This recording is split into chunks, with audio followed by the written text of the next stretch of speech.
আসামের মাননীয় মুখ্যমন্ত্রী ডক্টর হেমন্ত বিশ্ব শর্মা মহাশয় কত মায়া লাগছে আসামের মাঝে যে করিমগঞ্জ জেলার বহুত পুরানা নাম করিমগঞ্জে বদলাইয়া তাইন শ্রীভূমি দিছয়।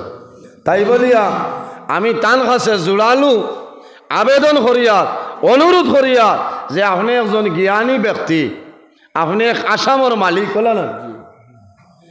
ভারতের মাঝে যত স্টেট আছে স্টেটের মাঝে যত মুখ্যমন্ত্রী আছেন এর মধ্যে কয়েকজনের মাঝে স্কয়ার হিসাবে মাননীয় মুখ্যমন্ত্রী ডক্টর হেমন্ত বিশ্ব শর্মা মহাশয় আমার বিনম্র অনুরোধ যে আপনি দয়া করিয়া এই করিমগঞ্জ ডিস্ট্রিক্টের নাম শ্রীভূমি না দিয়া যে নামটা আসলো ও নামটা আবার আপনি জায়গা দিলা কোয়া, কারণ আল্লাহ আপনারে বালা করবো না কোন চাই আল্লাহ ও জাতর নাম আল্লাহ, আল্লাহ যদি চায় সেকেন্ডে বাদশাহ সেকেন্ডে ফকির আল্লাহ বানাইতে পারবা। ঠিক আছে না? আপনার আর মত আসেনি?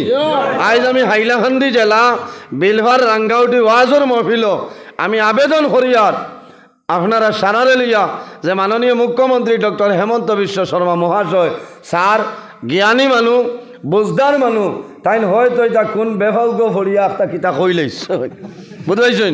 এর কারণে আল্লাহ তানে পুরা বুঝার এই সমুজ আল্লাহ দেউক আকল দেউক আর আবার হোক কোয়া যে এইটা আপনার করিমগঞ্জ জেলা জায়গাত রয়েছে বলে না হয় রয়েছে, কারণ এক এক জায়গা মানুষ একজন এক বাড়িতনে ডুলি আরেক বাড়িত গেলে মানুষের বহুত ক্ষতি হয়ে যায়, ক্ষতি হয় মানুষের বহুত সমস্যা খাইব।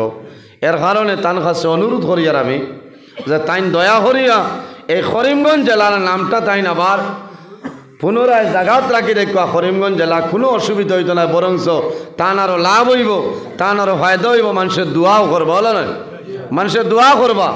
কারণ তান লাগি বহু মানুষের দোয়া করছে। আজকাল সমাজও মদ বাড়িছে, সুদ বাড়িছে, জুয়া বাড়িছে, ফির বাড়িছে, পাবজি বাড়িছে।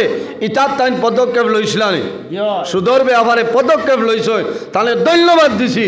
কিন্তু আজ আমি অনুরোধ করিয়া যে আপনি বুঝদার মানুষ, আপনি আবার ওখান বুঝিয়া করিমগঞ্জ জেলায় নামকরণ করিলা কোনো অসুবিধা নাই।